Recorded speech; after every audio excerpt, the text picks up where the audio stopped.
Good morning, Renuka. How are you doing? You're so beautiful today. Or this Thank you. evening over there, I guess it is. Yeah, it's very festive in India right now. Really? Why? Yeah. So we will be celebrating a major festival, Diwali, a festival of lights, we call it. Yeah, in a week. Oh, In a week. oh, nice, nice. So everything's decorated. Yeah, all colorful and all sparkling. Oh, everything here is decorated in skeletons and ghouls and witches. Yeah. All right, so let's see. We are going to talk. Well, first of all, let me tell you, in order to get in touch with Renuka, it's channelingspiritworld.com, and we'll put that in the description box. Anyway, so Erik, my love, I love you. What are we going to talk Hi, Mama. Hi, sweetie. Hi, Mama. Mama. He's saying, Mom, I'm ready today with a new topic. So let's get on with it. Again, he's showing me that setting, and he's saying, we'll be graduating pretty soon from the basics of the soul plan to the advanced topics also. But I really want all the basics to be, completely assimilated and understood in a very, very comprehensive way, because the advanced topics which we'll be discussing will be very, very detailed, and it'll give so much insight on the lives that we are leading currently. And the outstanding aspect of these advanced topics will be that there will be something to take away by everybody who watches these videos. Whether you're going through a relationship issue, whether you're going through a confidence issue, or whether it's a major situation downfall you're facing, anything, they will have a major takeaway. He's planning a lot of detailed series in future, and that's why he's taking so long to finish these basic concepts, because he's saying, I want them to understand the basics completely, so that when I go on to the advanced topics, they're able to not only understand them but also apply them to their lives practically and make their lives easier. Okay, awesome. And You can always use that. Always. He gives very subjective, he gives very practical solutions. He says, you apply it. If they don't work, you come back to me, but first apply it. These are all practical solutions. Today he's saying we're going to talk about a new topic, again very much connected to the soul plan, but he's saying there's a lot of confusion about this. Whenever we have spoken about karma, whenever we have spoken about free will and destiny, people are always confused whether they are following their soul plan or not, because they are just not sure what they chose and what they didn't choose. So today he's written the topic, it's soul plan alignment. Are we aligned with our soul plan or not? He's saying we're going to discuss that. And he promised in our last lecture he'll be talking about specific comments that he'd invited.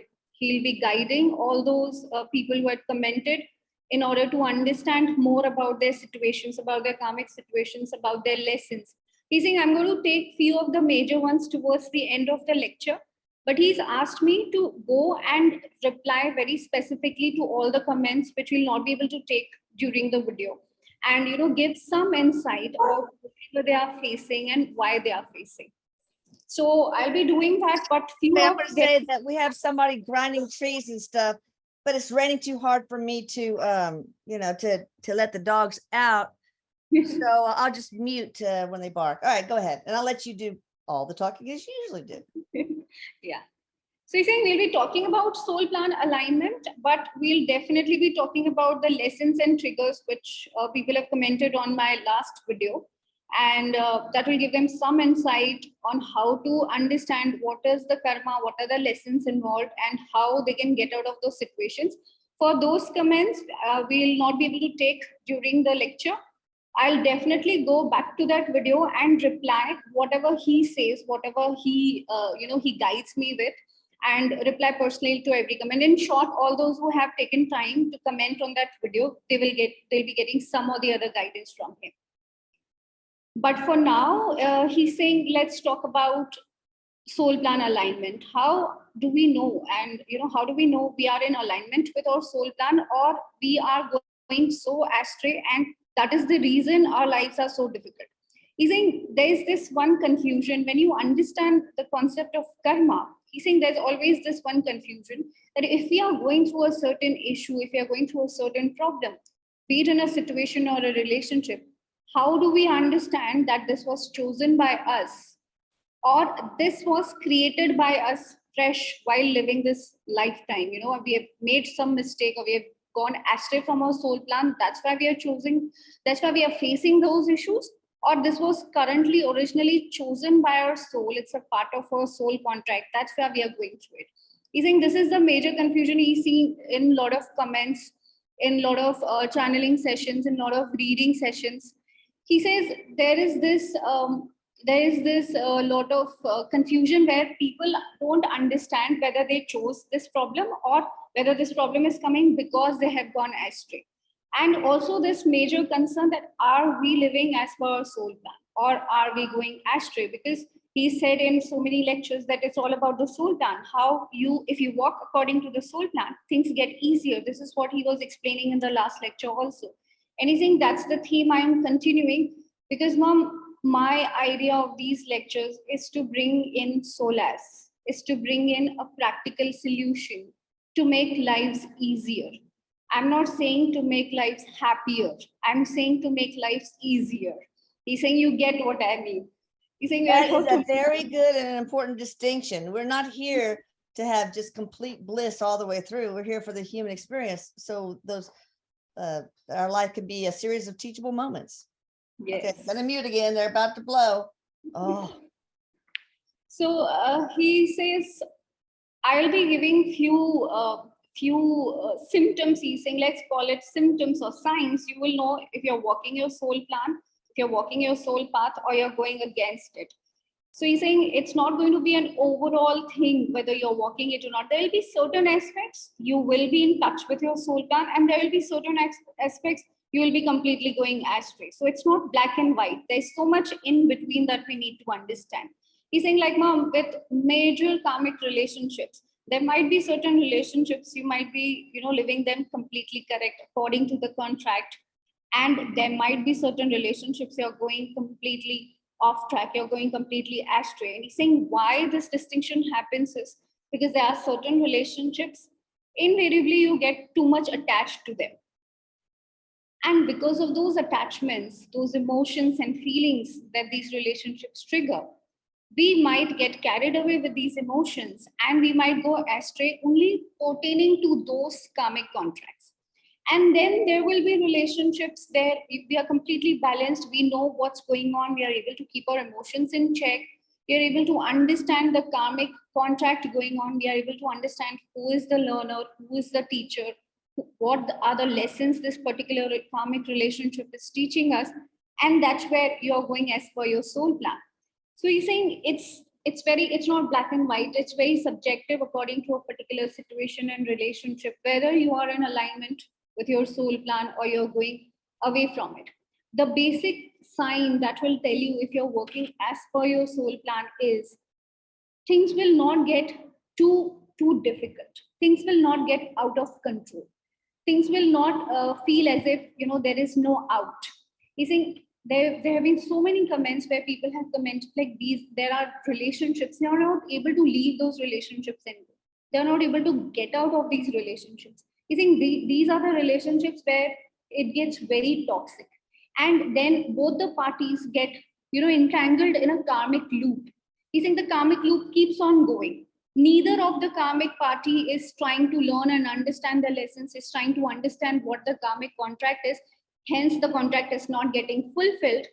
And they don't even get out of that relationship so that the karmic contract gets nullified. And he's saying, Mom, when I say nullified, I don't mean to say the karma is balanced.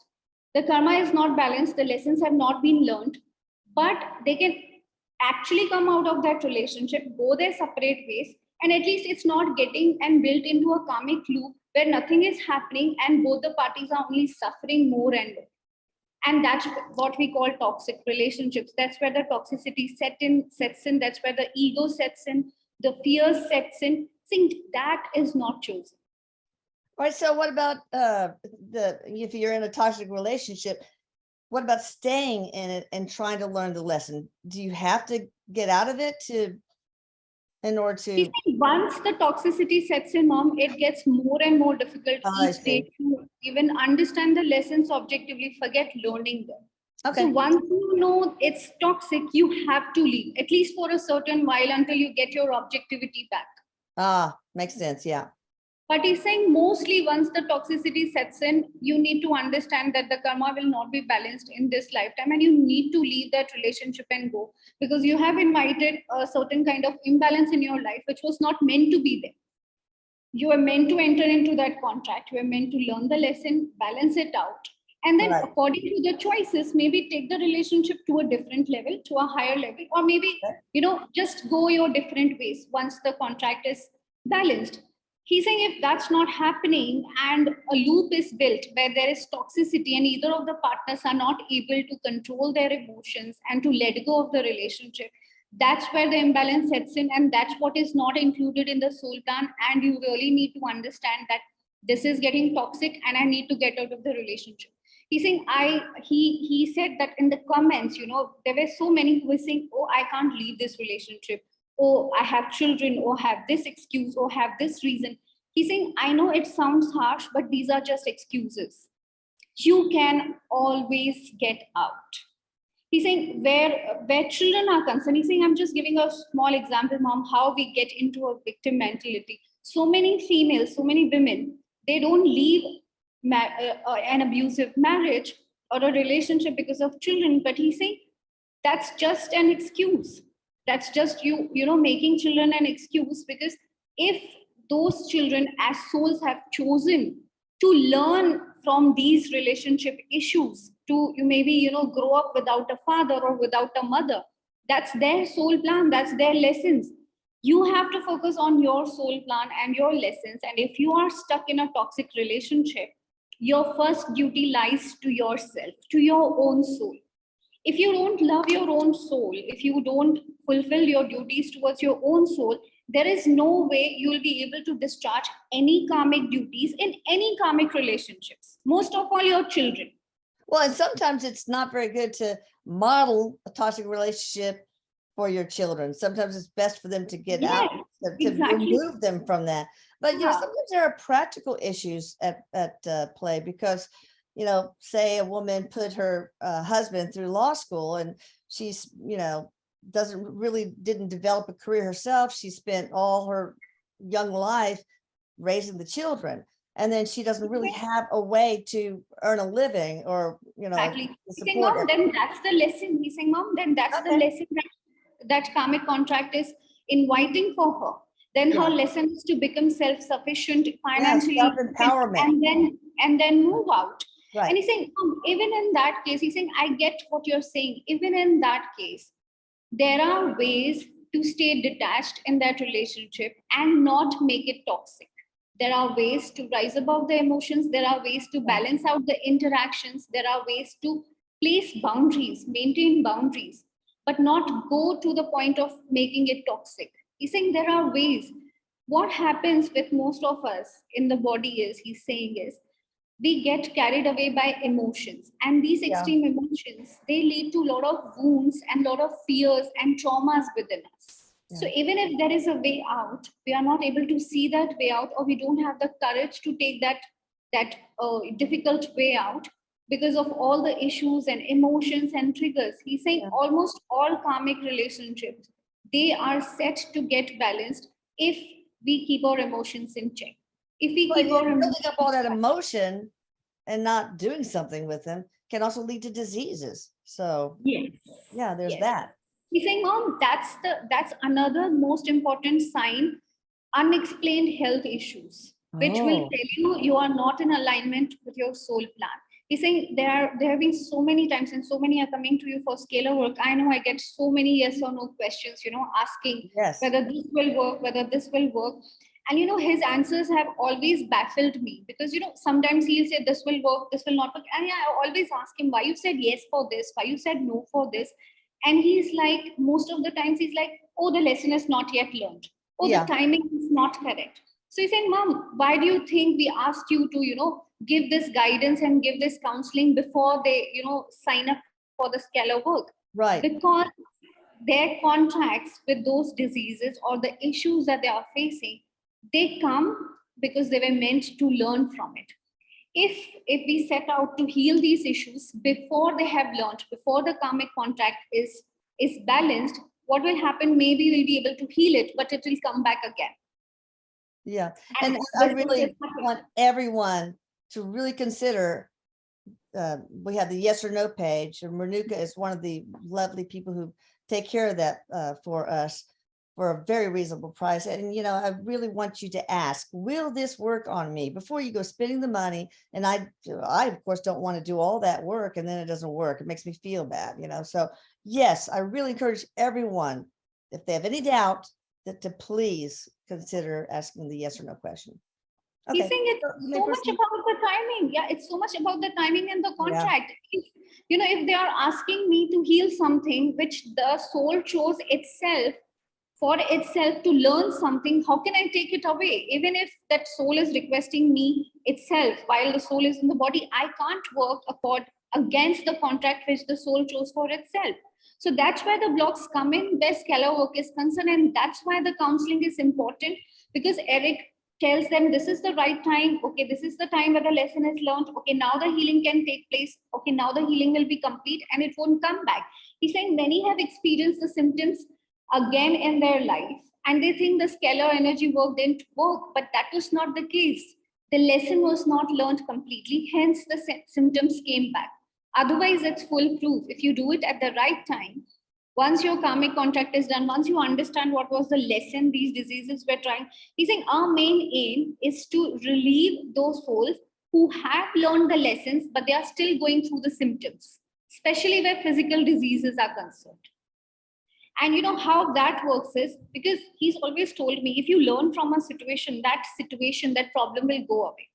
But with physical diseases, what happens is, even if we have managed to learn the lesson that disease has brought in for us, we have invited that disease for, sometimes the physical body gets affected so much that it needs physical treatment and physical healing and energetic healing like scalar energy work for it to get healed completely. And at that point of time, when you attempt to heal these things, they will get healed very easily and they won't come back. That's awesome. But yeah, of course, it's deep down in the cellular energy. So even when the lessons learned, yeah, you still have to take care of it. Western medicine, Eastern You will medicine, still need energetic medicine, whatever. Yes, exactly. You'll still need healing.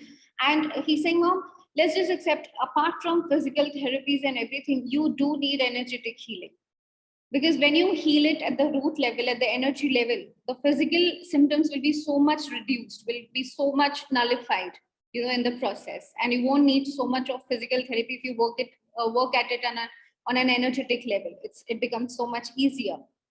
So he's saying soul plan alignment, there are certain signs which will just tell you that yes, you're on track. You know, you will feel an overall sense of well-being, he's saying.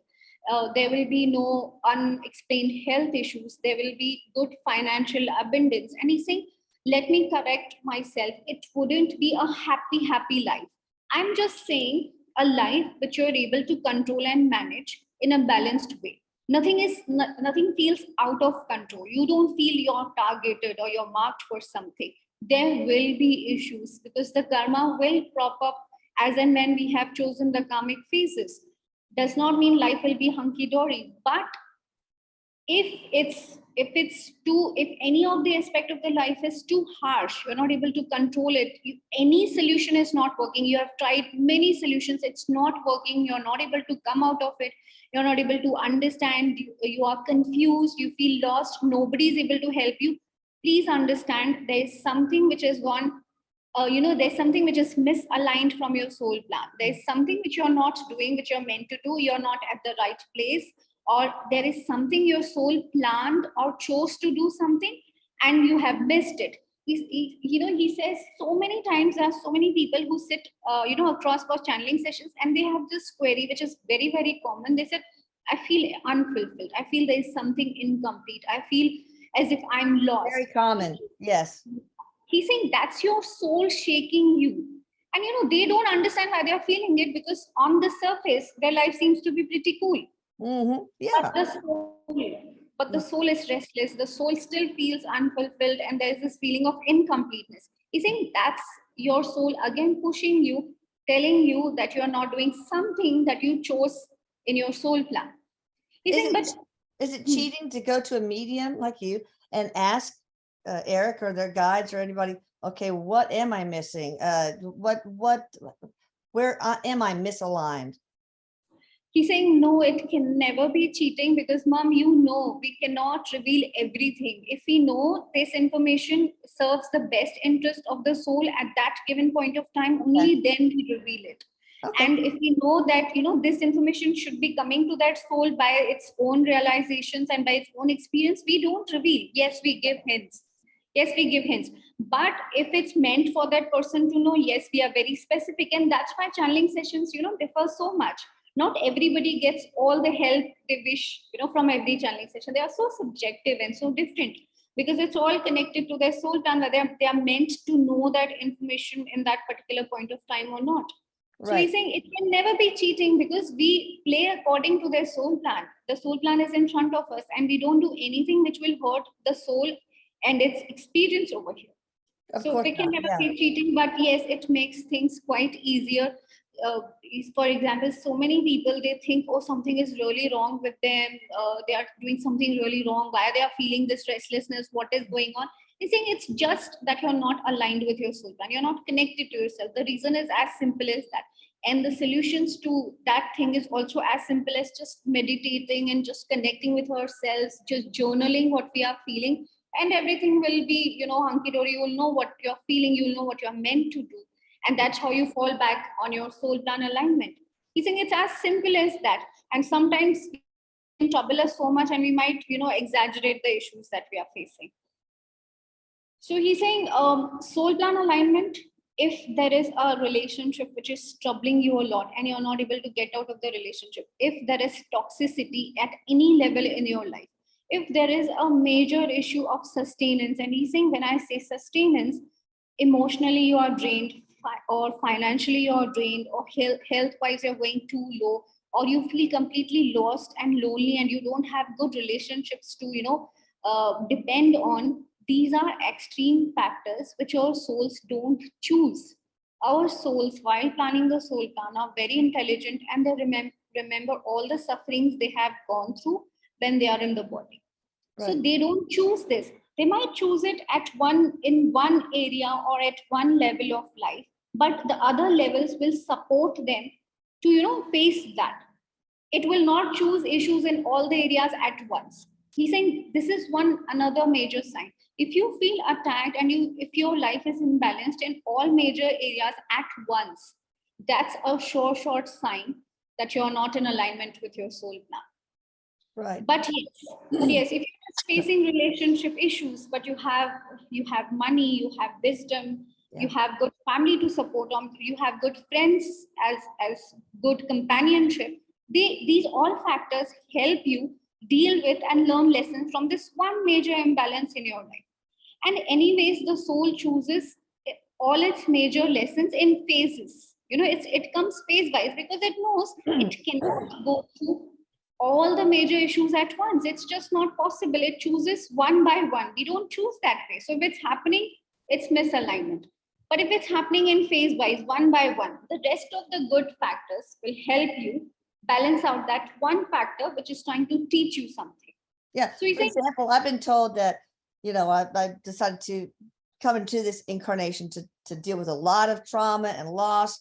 And that's why I picked a family, children, husband, etc., that were just, our relationships are great. So that sort of is a buffer. You can't have everything going. I guess you can, but who would want that? So yeah, I get it. So when you mean toxic relationship, it's not just marital partners. It's also, it could be co-workers, a work, a boss, friends, family members, etc. Yeah, any kind of relationship, right? Yeah, any kind of relationship. These are the relationships, mom, which were meant to be highly karmic. The lessons that we chose through these relationships were already very difficult for our soul. And this is where it gets too much difficult while we are in the body, because because along with these difficult lessons, he's saying a lot of emotions come into the place. He's saying, Mom, however difficult the lesson, the emotions triggering that lesson will also be very intense. They'll also be very triggering. So it's a very catch-22 situation where you have to balance out the emotions, understand the lessons, and already the lessons are difficult. Because the lessons are difficult, the emotions triggering these lessons will also be intense. So most of the times we are not able to control the emotions. They go completely haywire. They become our triggers, and then ego sets in. He's saying there's so much ego. Then ego creates fear. Ego creates fear, and all of these combined, they create such a toxic environment that even if you know it's not good for you, you're not able to leave that relationship and go. You think, Mom, you must have seen these major karmic relationships, especially if it's between a mother and child. A child is never able to understand how come a mother is treating me like that. And we fall into those emotions and into those roles of, oh, she's my mother, how can she do that to me? And you feel more hurt. You think the trick is to not get too much caught up in the role and the kind of relationship. All our karmic relationships, all of them are coming us to teach us. Doesn't matter if it's the mother who's teaching you on the other side, if it's your husband or wife or best friend or lovers, you have to understand it's at the end of the day, it's all about the lessons that your soul has chosen to become a better person. So you think these emotions, they trigger that toxicity. A lot of ego comes into the play, a lot of fear comes into the play. And even if you know this is toxic, this is abusive, we are not able to walk out of those relationships. And so many times, even if we want to, our ego makes us find excuses to stay. So he's saying even if you don't learn from these relationships, you always have an option to come out of these relationships. Even though the karma is not balanced, it's fine. You can have a go at it in the next time, in the next lifetime. But you don't have to make your life difficult. You don't have to be in such toxic environments and make your life more difficult, because it was not meant to be. Sometimes I think it's good to just step away from a relationship and let the person know, I need some space. I need to sort of recalibrate and figure out a relationship, mom or dad or husband, etc. So that's probably a baby step you could take. And then you can feel, am I more centered? Do I feel more inner peace? Do I feel any better? So, that's He's saying, Mom, that's what I exactly mean. But when I say toxic, they are not able to do that. Hence, it's becoming toxic. It's becoming a karmic loop. There are reasons, there are issues, there are fears. He's saying no judgments. It's very, very common. It's the emotions, and there's a lot of fear of loneliness also. You see, he's saying, Mom, major karmic relationships means major emotions, major intense emotions. It's not easy to detach from these emotions and come out of those relationships. But it's possible. It's possible. And maybe you say, my ego is telling me I'm too afraid to completely cut this relationship off. So maybe I'll do the next best thing and see how I feel apart for a month or two. So that takes, and that gives you strength. That gives you you strength. You suddenly realize that you're able to live without that relationship. But he's saying, Mom, that one step to come out of that relationship. He's saying that one step, that's what I'm talking about. Right.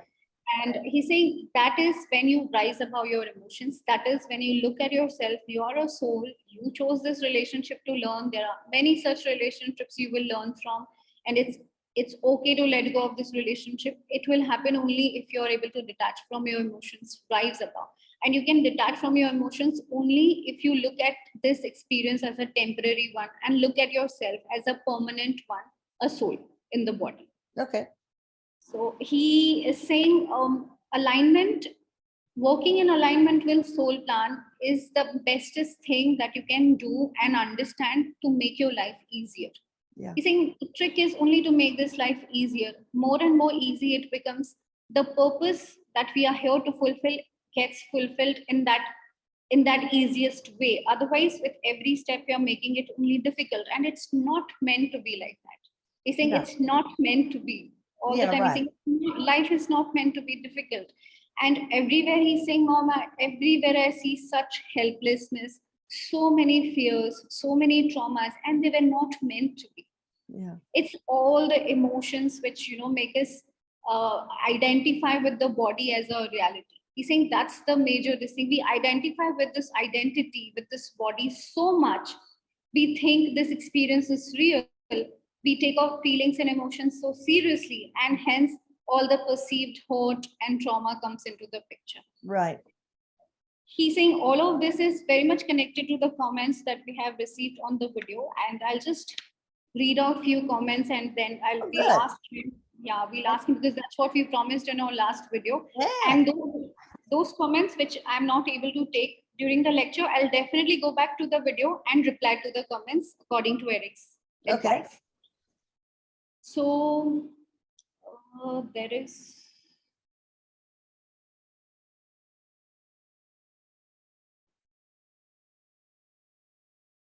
There's one Lauren Martini, and she says, mind's betrayal, the lesson, I think. It's a common theme. I started just completely cutting people out of my life so much that I forget they exist. I'm in a situation of betrayal again, and I can't leave. I'm having trouble mostly because of lack of support for me working through it. I'm an inconvenience. So there's a lot of pain coming through the words. I can just feel it. Yeah. So Erik is saying, see, her issue is betrayal. And if she's being betrayed time and again, what is the lesson that she's not learning? Forgiveness, probably. Forgiveness and also boundaries. Boundaries. You trust everybody. If you're being betrayed, you have to be very careful of whom you are trusting, whom you are whom you are allowing to come closer enough to you to betray you. It's again emotions. But then who are you letting in? Whom are you giving away your power so that they can come and betray you? So if you have been betrayed once, you will obviously be more careful. You will obviously have more discernment. You will have much more stronger boundaries. But maybe with her, she's not able to do that. So the lesson is she might be forgiving, but she's again, if even after forgiving, she's attracting betrayal, it definitely has to do with boundaries. She has to have a stronger boundaries. And then she's spoken about not being supported while she's trying to, deal with this betrayal. So he's saying, Mom, now you understand that it's all connected. Yes, it's forgiveness. Yes, it's boundaries. But yes, it's about fears also. Because out of fear, she might not be, because she does not have the discernment, out of fear, she might not be allowing the right people in who could support her through these difficult experiences. You think there are so many lessons involved and they are also connected. But the theme of betrayal is major and it's repeating itself. So it has to do with forgiveness and of course boundaries also. She has to sit and understand whether she's learned to forgive or whether she's not learned to put boundaries, and she'll know her lesson. Once she knows her lesson, she's aware of her lessons, the experience will not get repeated. The same experience just won't happen because psychologically she's put up the boundaries. He's saying spiritually or psychologically, she's understood the essence and she's learned the lesson. The experience has to stop repeating itself. But you have to be able to have an intuition about people. Like me, I've always thought, well, I'd rather think the best of everyone and be disappointed sometimes than think the worst and be miserable all the time. And so just, and also it makes it more difficult to be a humanitarian, to help others like I like to do. Because then you let in everybody and it's so hard. So how do you discern? I've gone through this. Yeah, I have gone through this, and there have been so many times I have just fought with my guides because I invariably give all the help and then I end up getting hurt. And they have always said the solution to this, the lesson that our souls are inviting here is balance. He's saying either you completely cut off and you don't help anybody, or you give yourself completely away. If you are balanced and if you are helping for the sake of helping and you are not letting your emotions get involved, you will not get hurt no matter what they say or do. You have helped and you have maintained a boundary. So it's about balance. He's always said it's about balance. And where intuition is concerned, Mom, he's saying, Mom, then it again becomes a lesson. You're not connected to your intuition. That's why you're choosing and trusting the wrong people. Yeah. So it's again a hint to go within, connect back with our essence, meditate, understand. He's saying more you get in touch with your emotions, with your inner self, your intuition gets stronger and stronger, and you won't make those wrong choices. And Okay. until you learn that lesson, until you understand that lesson, balance is the key, he's saying. He's saying Okay. be always balanced with your emotions. So you will be happy that you helped. And even if the other person is hurting you or betraying you, you won't be so much bothered by Right. it. You won't be so hurt because your emotions were not involved. You were completely balanced about it. Right. Because you want to help unconditionally. Yes, that's Yeah, it. okay. Sounds good. And there is one more. This one is very interesting. It's coming from Tess. Being around smokers, cigarettes, and butts still triggers me. When my partner took up smoking in later life, it has caused division. What am I supposed to understand about this, please? Say It's it again. yeah. Being around smokers, cigarettes, Oh. and butts still trigger me. When my partner took up smoking in later life, it has caused division.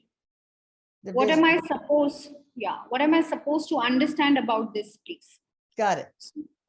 So it's about her resistance to cigarettes and the smoke and stuff. Yeah. So Erik is saying here, again, it's balance and it's being non-judgmental. She was burned at the stake, right? Okay. So he's saying, when you love someone, of course, if it's your partner and you love someone, you have to accept them unconditionally and wholly, in a whole way, in a comprehensive way. Anything which you don't like about them, he's saying, I'm not saying to suffer that thing. I'm just saying to balance it out, because you have to look at yourself and understand there will be issues within you also, which might be triggering to the opposite person. So he's saying the major lesson here is being non-judgmental, being unconditional in your love and acceptance of your partner.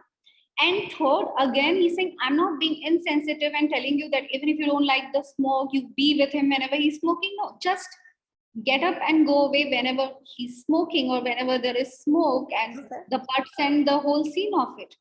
He's saying, and again, worry about the person's health, etc. That's their lesson, he's saying. That's it. that person's lesson. And just like they can't interfere in your lessons, you can't. Of course, you will be a loving partner, you'll be a supportive partner, and you will advise gently and stuff. But about that, creating issues on that thing is not the right way to go. Yeah. They have their own discretion, they have their own free will to learn from this particular contract or not, and you have your own. So you will be learning being non-judgmental, being unconditional, being balanced about it. He's saying, I'm not telling you to take shit from anybody. I am saying maintain boundaries and maintain balance. Right. Then just walk out at that time and let him understand. And if he loves you enough, let him understand that this is what is troubling my partner, and he will have his conscience prick at him automatically. And if that does not happen, of course, after a certain point of time, you can make your own choice and get out of the relationship, but give your best before that. Be unconditional, be non-judgmental. And if you really love that person, give your best to that relationship. But yes, after a given point of time, you're not able to take it again. Don't make it toxic and let go, walk away. Okay. Or make some sort of agreement that person needs to not smoke in the house. When she's around, yeah. That's right. the kind of balance, yeah. That's the kind of balance we have to work. There are a lot of painful comments, and a lot of pain in the comments and in the words coming through. There is one Aliza. Hi Renuka, Aliza and Erik. I have a question. Considering my karmic situation with my mother, why don't we get along at all, and why is our relationship causing so much pain and anxiety? So this is an interesting one. This has come so many times during the sessions also. This is one relationship you really cannot walk out of. It's a blood tie, right? How can you not be connected to your parents? How can you not divorce them? Yeah, right. How can you stop relating with your parents? Yeah. Right. And these relationships get really toxic, really hurtful. And here he's saying, this is what he was mentioning previously in the lecture, that you don't have to get too much entangled in the roles. She is a mother, but she's a soul, she's an individual, and you can put up boundaries with her if she is getting toxic and if she's troubling you or hurting you. Just because she's a mother, you don't have to take her shit. Yeah, and you had to remember that she may be your mother in this life, but maybe she was a coworker in another life, a friend, a neighbor, a sister. So He's just because saying, she's a mother in this lifetime does not mean that he's she was saying, always mom, a mother. he's saying, mom, in these relationships, what happens is the burden of the kind of relationships it really plays on your mind. Oh, she's my mother. How can she do this to me? Oh, she's my mother. How can I leave her alone? How can I stop relating with her? You see, we need to rise above this. These are just roles, and let's accept these roles, and the lessons were chosen accordingly to make things more difficult for us. If the lesson is quite major, it's an intense one, we will always choose a major karmic relationship like a parent for us to learn. But at the same time, we don't have to get entangled in the roles, and we really have to rise above the roles and look at the person as a karmic partner, whether it's a mother or a daughter or a son. You know, with husbands and partners, we know it's karmic. When it's romantic, we know it's karmic, but it Right. gets more difficult with these blood ties. And he's saying the first step that she can do is rise above this restriction that she's her mother and do what she would do normally in a difficult relationship. She should build boundaries. She should have their roles defined. She should be very forthcoming about where she's getting hurt, what she will allow in this relationship, what she will not allow, and at the same time look at her also where she's going wrong, and maybe taking her mother for granted because she is her mother, or maybe expecting more because she is the mother. Ah, yeah. So I Interesting. think the lesson here is more about, again, being non-judgmental and not getting carried away by the roles, by the karmic roles. He's saying Right. these karmic roles, these major karmic roles have karmic duties also. Yeah. That's where, we get really entangled and we get really hurt, because as a mother, the karmic duty is to protect the child. And when the mother starts hurting the child, that's where it gets more complicated. But if it's troubling you so much, we really have to rise above these roles and put up boundaries. So here the lesson is again boundaries. So, the mother child relationship, when it's toxic, I mean, that's got to be one of the most powerful karmic tools. But say, and I see this time and time again, your mother is elderly and ill and needs help, needs to be taken Yeah. care of, but they're He's just very, mommy dearest, man. It's horrible. So he's been very clear about it, Eliza. He's saying you have to keep karmic duties separate and karmic lessons separate. right, You will always have a karmic contract with your major relationships, with your major karmic relationships, and right, these major karmic relationships will always entail karmic duty. So no matter what the lessons going on, what the issues going on between you, you have to fulfill your karmic duties. You cannot not be a mother. You cannot not be a son or a daughter. You have to right. fulfill your duties no matter what the karmic exchange that is going on and it's hurting you. The duty remains, he's saying. That's the most important thing to understand. A Okay. mother, no matter how much hurt she is with the children, she has to protect them, she has to nurture them. Children, no matter how much they are hurt, when they have grown up, it's their duty to take care of their elderly parents, no Yes. matter how they treat them. Right. Okay. That duty always has to be done. Yeah. So he's saying, I'll definitely be getting back onto the comments of the video and replying them individually, because he really wants to give them some sort of clarity, and because they have commented. I promise to do that in next 2 to 3 days for sure. And he's saying next time we'll be discussing more on the soul plan alignment. How to really understand how to go within and understand to make the right choices according to the soul plan, because that is another major area where people get stuck and they get confused. What if I have not chosen this in my soul plan? What if I have chosen this and not that? I've also received queries where people say that if it was not in my soul plan and I've still managed to do it and it has created an imbalance, how was I able to do it? I think that's where the confusion is. You will have options because you have free will. The universe is huge. You will get a lot of options. The trick is to understand. The trick is to understand which option is right for you. That's the game, people. He's saying that's the game. That's what we are playing. Yeah, the universe is like a big old Chinese menu, people. Yes. So All we'll right. be discussing this in more detailed way in our next lecture. Good deal. Anything else to add before we close? He's saying, Mom, I intend to create workshops, out of these Good. out of these topics, because what we discuss on the lectures is so much on the surface. There are so many details and so many different levels to be understood in each of these topics. And he's saying, I'm hoping that these workshops do well, and I'm hoping to interact people directly through these workshops to entertain their questions more directly. Yeah, So he's that's planning awesome. on that, and we'll be announcing that soon. Very good. All right. Thank you. Thank you, Renuka at channelingspiritworld.com. And thank you, Erik. I love you both. I love Bye-bye. you all. Be sure you subscribe and hit the notification bell, people, and share this with your toxic relationship people or anybody who needs it. All right. Love you. Bye-bye. Love you.